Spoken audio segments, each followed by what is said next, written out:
Hello everyone, Suffolk Hobbit, and here is my Gwaihir the Windlord from Forgeworld in his completed state. Got this from my wife as an awesome birthday present, and I've been putting it off for ages and ages and ages to get him painted up, and yeah, totally worth the wait. What a cool model, one absolute awesome miniature. It's kind of its own little diorama, to be quite honest. It's so cool. And here he is. I've been wanting to sort of show him off a little while, got him finished a few weeks back. And yeah, personally he's probably one of my best models I've ever done, to be honest. I spent so long on him. I built him in two pieces, built Gwaihir as he is, and built this unfortunate fellow with his rider on the base separate. And yeah, painted them just as they are. So literally this was one massive piece with the two the creatures on. The eagle separate, and I painted the eagle first because I realised obviously dry brush heaven it's going to be easier and more productive to get Gwaihir finished in his entirety and then spend more time on the details for the actual base and for the warg, the orc. And yeah, here it is. To be honest, a lot easier to paint than what I was thinking it was going to be. For some reason I had this real thought of it was going to take ages to paint, you know, loads of details. Going to be here for hours. I was almost dreading it, to be honest. I actually deliberately put it off a little bit. It's just such a good pose, isn't it? It's so cool. But yeah, I sort of deliberately put it off for quite some time. And when I finally started to crack on with the eagle, I was surprised how quickly it was, how quickly it went. Really, the time I was actually painting it was really easy. Paints were Mornfang brown, and you've got dryad bark, you've got scrag brown, is it? X388, all various shades of that. Dryad bark was mainly for here. Mornfang brown is the base coats for here, with the X388, that scrag brown, mixed with ceramite white, and various stages of highlights back and forth, back and forth, back and forth.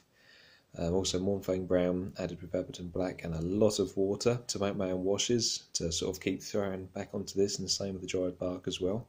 So there's plenty of washes, plenty of different shades, highlights, blah blah blah, all going on there. Finished off with a few little, literally just very gingerly used, or tentatively used, just plain ceramite white as a dry brush, just in certain parts of the model. You can see them there more obvious than on the underside, funnily enough, but just to sort of really make the wings pop. And then shades of, I'm trying to think of the yellow now, but the real bright yellow and the darker yellow for obviously for the beak. Recommend Google Images for using sort of the tips on how to paint eagle beaks. Just get the nice little look. And I got his eyes all painted up nicely as well. Really pleased with that. His eyes come out really well. If we can see it, we can. Just about to see his eye there. There is it. Superb. And the same with the warg as well. Really pleased with the eyes. I tried to really make it look like they were meeting. You know, they were really looking at each other, not just that static sort of zombified pose that some models get with their eyes. Same with the rider as well. Again, lots of. I used the Doomball brown for his skin, so he's got a bit of a Uruk-hai sort of skin tone going on. And again, lots of X388, lots of skag brown, dried bark, lots of browns, lots and lots of browns on this. And again, Mornfang brown for the warg, actually, with a simple highlight of literally adding just a white to the mix, as well as a little bit of X388 in places, as you can probably tell. And then the mouth was basically just, where is it going to focus? Not quite, is it? But it's Mephiston red mixed with white to create the real pink gums. There he is. And yeah, just did a few highlights there for the gums. And a real nice, lovely, brilliant Mephiston red with the brighter shade of red. Memory forgets me every time. Known as blood red once. Can't think what it's called now. But mix those two together to get a really nice, deep, vivid, bright, deep red tongue. And yeah, there he is. Really pleased with this guy. I'm looking forward to treating myself to two more eagles, as well as Radagast the brown on eagle. And I'm going to have an eagle themed army as part of like a Radagast's Alliance army. So, pardon me, it's going to be very cool. Really looking forward to it. Hope you guys enjoy the model. Oh, for the base, sorry.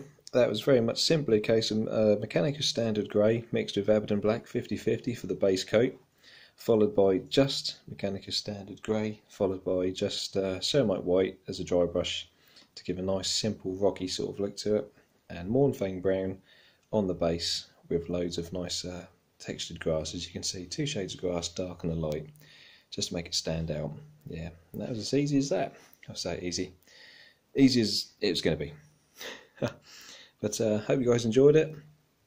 Let me know what you think. Let me know if any tips, any more tips at all for eagles, any other sort of things you come up with and notice when it comes to painting eagles. Let me know, because I'm not saying I'll be buying 2-3 more, along with Radagast again as well. So yeah, watch this space, guys. Thank you for your time. Take care, and as always, rock and roll. See you soon.